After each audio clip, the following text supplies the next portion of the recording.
Yes, what do you want to do? My heart Welcome is to our nothing without post-game you. press conference. We have here Marina Tushova and Coach Roger Gorev of the Capital One Solar Spikers, who won in 5 sets against the Chocomucho Flying Titans.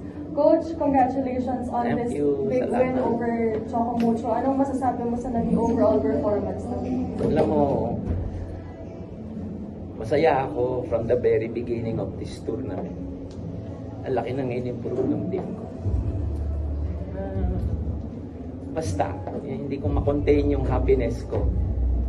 Now, nandito pa si Toshoba, si Marina, sabi ko nga sa kanya, I would rather see you in my team than on the other side. Kaya, basta masaya lang. Hindi lang ako, lahat.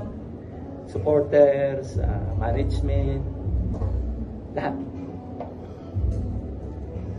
Thank you, Coach. And for Marina, you scored the record-breaking 45 points here in the PBL. How are you feeling? What are your thoughts on your performance tonight against Chocomucho? All the game, I felt like I don't do anything, So that's why I'm like, let's do more, let's do more.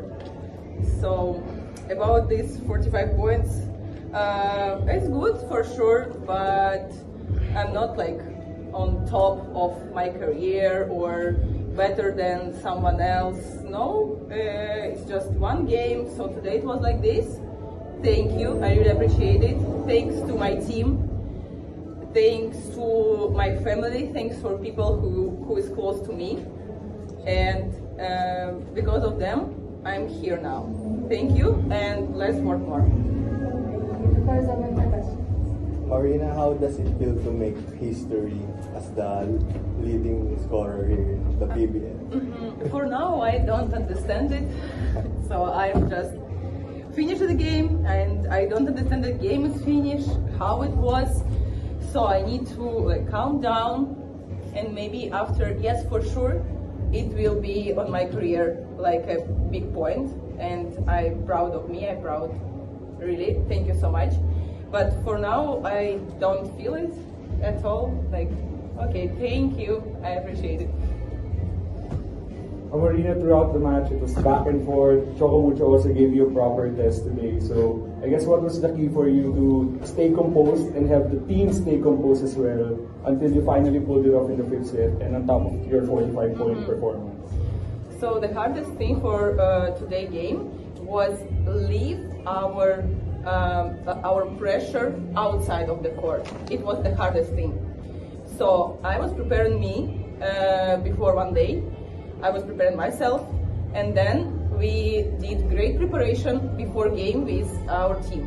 So thank you, coach, for your talk. Thanks, Ate Iris. She did a great job too. And then the hardest thing was like turn on our like speed. And then after this, no one can stop us. So for me, goal for this game was to play with team. I need everyone there. And I said before the game to girls that no one will give us nothing. No any point, we have to, how to say it? We have to, tell me when you like, points. So we have to make points, just with us. No one will give us nothing. Sorry. Thank you, Marina. And Coach, doon nga po si Tess Ram, isa po yung mga record-breaking scorer. Ngayon, isa na namang import na record-breaking scorer kay Marina. Ano po masasabi niyo sa kung gaano kalaki naging contribution niya at nadalang pagbabago sa team sa maikling panahon na nakasama? Marina has been carrying our offense for the past 3 games.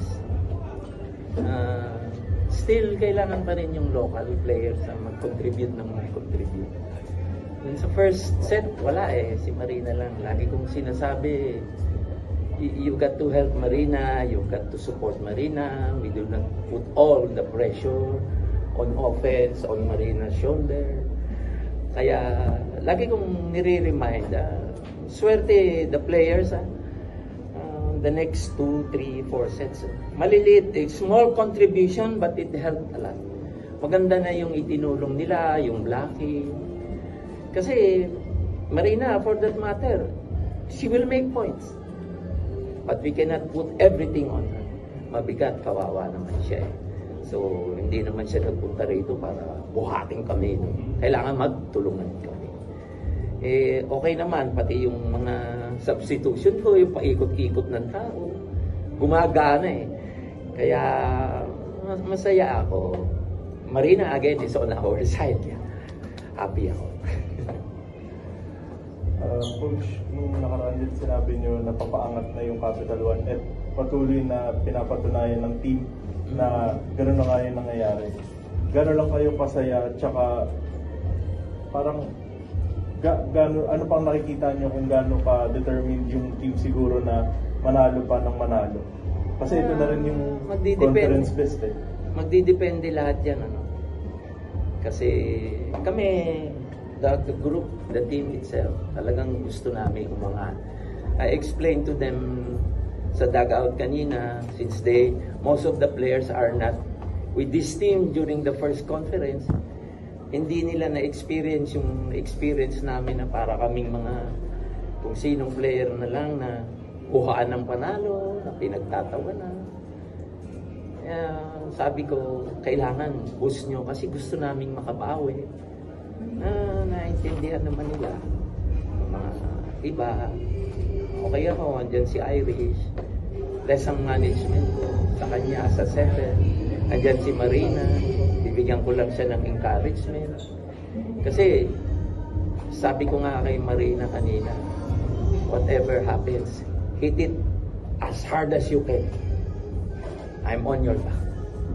Kasi merong mga instances na yung ang lakas sa backline, Marina is very strong pero marami siyang gano'n. Marami siyang off speed. Siyempre pagod, maybe she's tired. But I have a specific instruction kay Irish Tolenada who was serving. I think it was you who was serving at last service. I told Irish, whatever happens, give it to Marina. No one else except Marina. Give it to her. If it's outside, so be it. Pinalo nito. Tumama doon sa block 5. Nanalo kami. Ganun lang naman yan. There are simple things, simple instructions to boost the morale. Kasi they're getting tired also. You could just imagine, 6 o'clock yata mahigit na tapos. We started at 3 p.m. 3 hours maglaro ka rin. Basketball na, hindi kaya siguro yun. Yeah, you have to say something to them that they can forget their whatever they feel. Kaya mga simpleng bagay lang.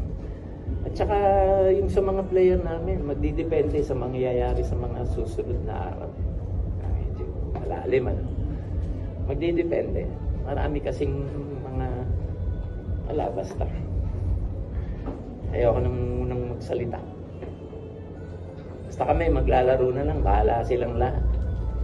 Kung sino man yung mga tumutulig sa amin.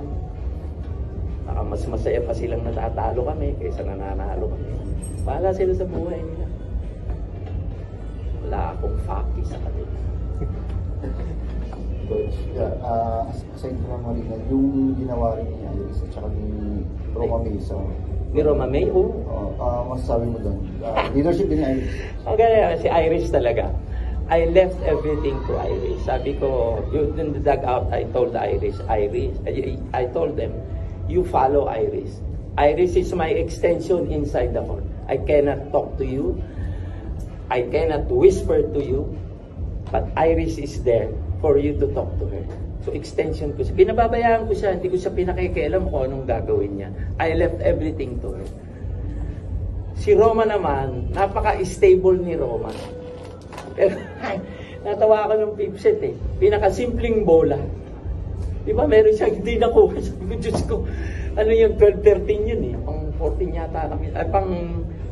Basta lamang kami nun eh. Simpleng bola, sabi ko nga kay Roma, ano ka ba?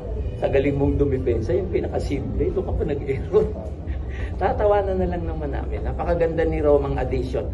Roma is a very good addition to our team. Very stable on defense. Very good on reception. Hindi ko nga alam bakit. Buti na lang walang nag-pick sa kanya. Ako ang nakaisip mag-pick sa kanya. Hindi ko alam bakit. Or nailabas ko lang yung laro ni Roma siguro. mas makalmante siya, mas relax siyang naglalaro. I do not know. Ask her na lang. Just to add for Marina, tonight, they said it already, you made history with the PBL. What type of player are you whenever you're inside the court? Are you more of like pouring all your emotions like some of the players? Or are you more like shutting down first your emotions than just doing all the work? I'm not that emotional player, yes. But but I need it, and team helps me with this. So every day, even practices, I'm coming to practice, and girls are always smiling, always ask me same emotions. So here, I can see the difference when I'm playing with emotions and without. So when I'm without emotions, and coach, you told me the same, right? You told me I want to hear you. So when everyone can hear me, I do the better job. And yes, it's like this, so I have to think about it, and I have to change my game for like more emotional. But it takes a lot of power, you know, from you. When you're like screaming after to go and attack again, yeah, it's hard. But we have to. Naririnig niyo ba yung tilig niya, yung scream niya? Siya yun eh. Sabi ko kay Marina, I want to hear your voice. Because it gives us all inspiration. It is really. Uy, Marina is on her tip-top shape. I have to follow her. Pag tahimik kasi, siyempre, if she's silent, everybody is worrying. Why is she silent? I'm sorry. What is she feeling? I will more coaching.